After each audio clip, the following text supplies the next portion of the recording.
So hello and welcome to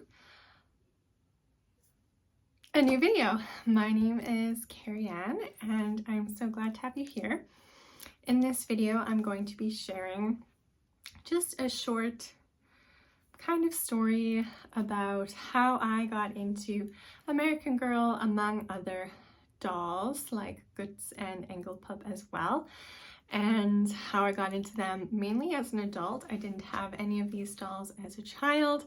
I'm also actually a Canadian, so American Girl is even a foreign, say, doll that I really had little exposure to as a child. But yeah, I thought it'd be fun because this doll that I'm going to share in this video, I couldn't really think of a character that really matched her or captured her, that I could style her as.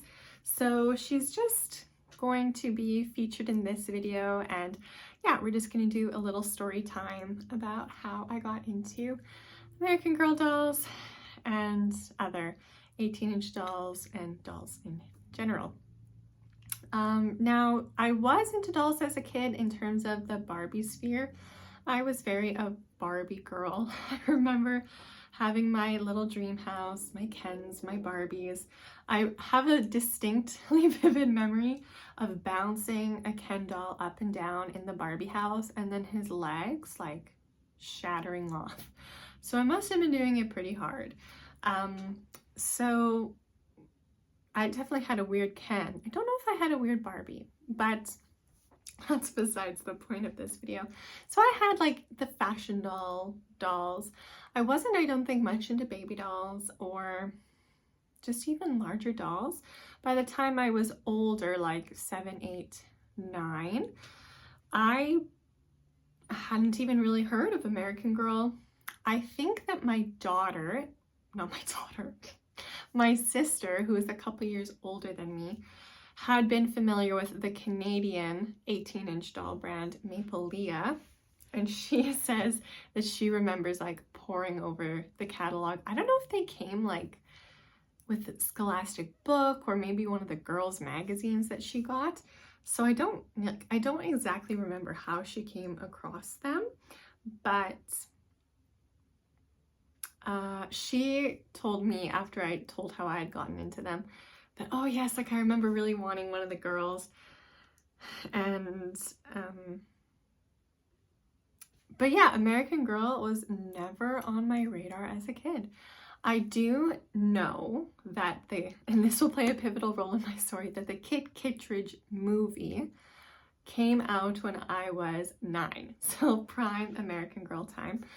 And that was, I think, it was a major motion picture from what I recall. And I'm pretty sure that maybe we saw it at the movie theater, or, we eventually rented it after it came out on DVD. I'm not quite sure, but that was like recognizable. Kit Kittredge was recognizable to me because of the film, but I wasn't aware of like the whole American Girl Pleasant Company world that came along with Kit Kittredge. So fast forward to, I'm, I guess, a 25-year-old, and I go through a kind of difficult event in my life. I had a miscarriage, and there's a part of you that just is in the aftermath of that grasping onto whatever you can to keep you in this world and not, not sinking into sadness or something. So there's a part of me that was just more nostalgic for kind of childhood things. Those are things that they do bring us a lot of comfort, things that we enjoyed when we were young and that we still enjoy, like things that I enjoyed as a young girl, I still enjoy. And just embracing those things is comforting, like when you're looking for something to comfort you. Of course, the most important thing that was comforting to me in that time was my Christian faith and my faith in God.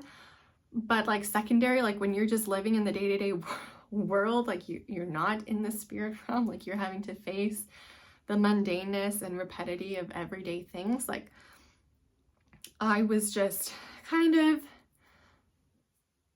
you know, latching on to things that I enjoyed from my younger days. But then I stumbled upon one day at my mom's house, the film the Nancy Drew film was playing on the Disney Channel. I was just like flicking through the TV guide. We don't have cable at my house, or satellite TV at my house, so I don't really ever like flick through channels. And I came across the Nancy Drew movie, and I love the Nancy Drew movie so much. I am a Nancy Drew stan and super fan. I love the games. I love the books. I just love her vintage vibes. I love the movie with Emma Roberts. I wish they would have done so much more with Emma Roberts as Nancy Drew. She did such a good job. But I watched the movie and I loved it. I just loved that experience so much. And then I was like, okay, what are movies like the Nancy Drew movies? Because I want another nice experience. So I saw it in, I think the number one recommended one was the Kit Kittredge movie. And I think it's linked both because it's like a young girl, she's solving a mystery, but also because the actor who plays Ned in the Nancy Drew film plays Charlie. Is it Charlie? In the Kit Kittredge film. So it like kind of links the movies in that way too. And I was like, oh, I think I remember this movie, like vaguely, and I really want to watch this movie. So I rented it from my local library, watched the film, adored the film. The Kit Kittredge film is so good. Stellar cast, beautiful, just atmosphere, costuming, and, you know, a girl solving a mystery is always a good time. So after, you know, I had kind of stumbled upon Kit Kittredge and the movie, and then I was like, wait, like, there's a whole world, you know, an American girl, Kit Kittredge, like, what is this world? And I went through the wardrobe of American Girl, and I haven't come back out. Send help. So I stumbled upon then the Kit Kittredge doll. I was like, okay, so like, and I don't know where the connection was, that at some point I may have seen a Kit Kittredge doll, because the doll was very familiar to me when I was finally like going and looking at just pictures and stuff. And I will admit, I just think she's adorable. The Kit Kittredge doll is so adorable. And so it just kind of put this inkling in my heart, like, you know what? I never had one of these as a kid, but I'm really drawn to them. They look beautiful. I think I remember liking Kit Kittredge as a kid. So this inkling, this tinkling started happening in my head. I started looking on eBay, like, okay, if I wanted one, like, how would I get one?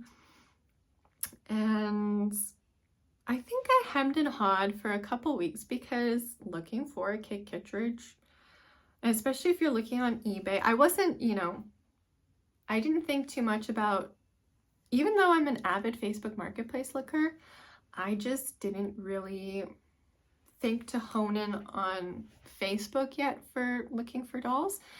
So, you know, I thought eBay was probably the safest or easiest option to like pick a specific doll and go with it.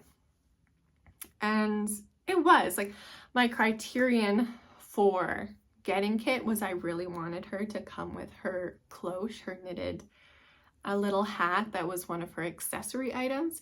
But a lot of times listings won't have the hat, you know, if the doll didn't come with her accessories or something. So, and then I was also, you know, looking for a reasonable price. I didn't want to pay a ton, but I knew that like if I was going for accessories and one that was in really nice condition, that she was probably going to cost me a fair amount, you know. But then I just remember I had pulled up to my mom's one day.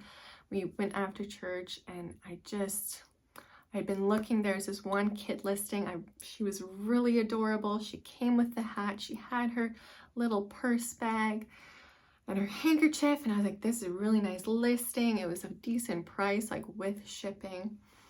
And I remember I just sat there in the car and I bought it. And that was the start of it all. Then she arrived a couple weeks later. I unboxed her and it was such a fun experience. I had previously, like, because I had a daughter, the dolls had come on my radar. Just like going thrifting, I saw 18-inch dolls like from other companies like Bad It or Our Generation, which is also, I think, Bad It. But, and I had gotten just like a cheaper 18-inch doll because like, oh, this might be cute and fun. But then as I was unboxing Kit, I was like, oh, I can see the quality difference between these and these cheaper dolls that I had picked up. And I just fell in love. I fell in love with the quality of the clothes. I fell in love with her wig and just her construction. And of course, Kit being Kit. And kind of from there, I don't know, spiraled. The dolls, they're just this, like when you experience something so immaterial in essence as a miscarriage, like you're losing someone that you don't even know, like, and there's no funeral, there's no like it's just so concrete and so ethereal. That I found like one of my reactions was like becoming intensely interested in physical beauty, if that makes sense. So like I know that we are spiritual beings, but we're also embodied beings. And as embodied beings, like our senses are interacting with the world around us, and the world includes the objects around us, what we see, what we can feel, what we can smell, the things that we taste, like all those things are impacting us, whether we are conscious of it or not. And so, you know, in trying to tend to my soul, I was just like feeling like this physical focus on material things and beautiful things, like trying to surround myself with beautiful things. Like I went through this sad, tragic thing, and I want to be surrounded by beautiful things. Of course, people, like the people in your life and your relationships are going to be the number one most beautiful thing. But we have, I feel like in our modern world become very like, oh, you need to just be higher than and more spiritual than and not care about material possessions, whatever. And there is an essence to that in the Christian faith. Like our treasure isn't here. Our treasure is in heaven above, but we are on this earthly plane. We do have to endure and hopefully enjoy this earthly life. And there are, I think the word is graces and comforts that God gives us to be able to do that, to enjoy life. And that is our relationships, that's good food, living in beautiful spaces, enjoying the things that we wear and the objects that we possess and the skills that we gain with our brain and the material that we read. Like all of those things are valid, and whatever, you know, material things that you feel drawn to make your space beautiful, that can be different for lots of different people. In this moment in time, like I am enjoying beautiful dolls. I'm enjoying playing with them with my daughter and dressing them in fashion. Like they also felt like a natural extension for me of my enjoyment of sewing. Like I like sewing my own clothes, but there's only a certain amount of styles that I find actually look good on me. So there's clothes that I'd like to make, but I'm not gonna waste the time making them for myself when I know I'm not gonna wear them. But on these dolls, I can make them beautiful outfits inspired by my favorite characters or by vintage fashions, and I get to just make a miniature version of that, and then I get to look at it and enjoy it. every day and be like, I made that. That was really fun and awesome. And even if I can't wear that, like the doll can wear it, and that's okay. So, you know, they feel like a natural connection for me. Like, I like sewing. I, you know, have enjoyed dolls in the past. This is just a different version of them.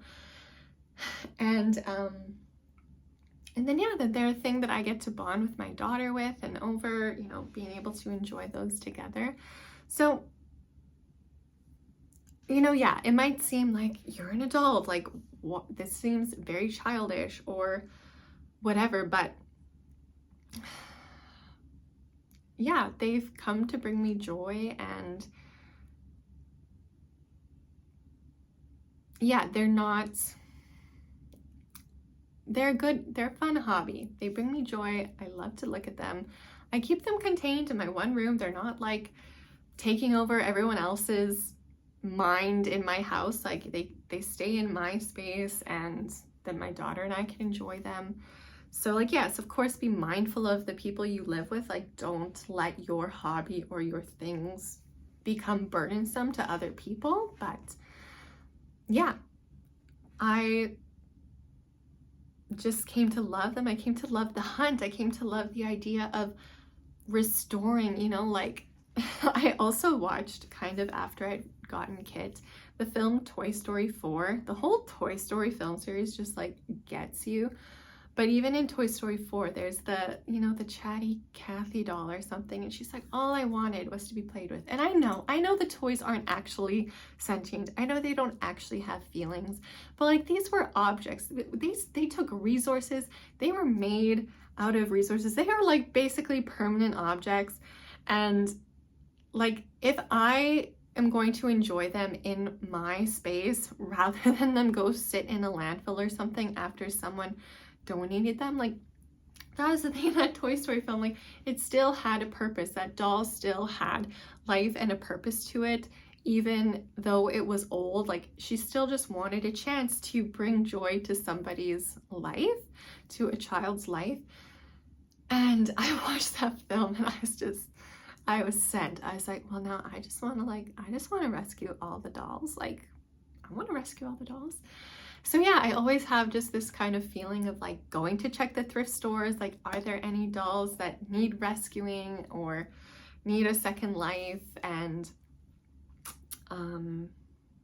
a doll that I previously shared, our Ruthie, she was a thrift store find. She was in really rough shape, and I restored her. And part of me really loves that, like, when you're able to tend to the doll, like, not just brand new out of the box, like, you don't have to touch her, she's just already perfect.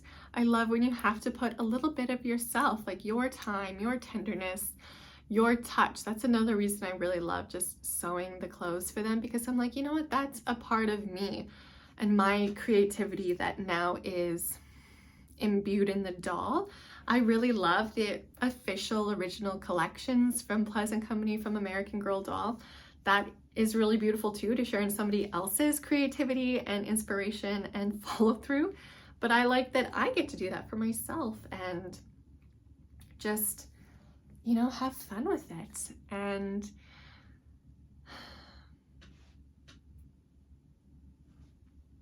yeah, like, there are so many permanent, basically, objects out there. And if you feel like you can give them a new home and life without cluttering up your space, go for it. That's my philosophy. But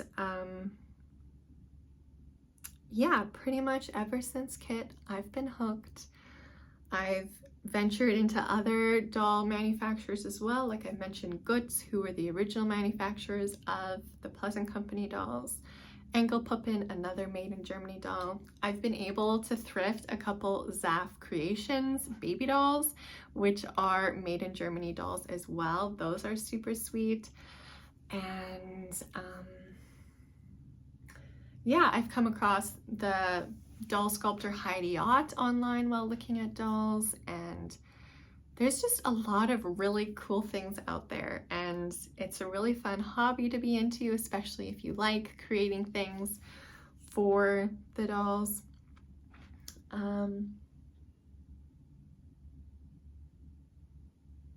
yeah, and it brings me joy.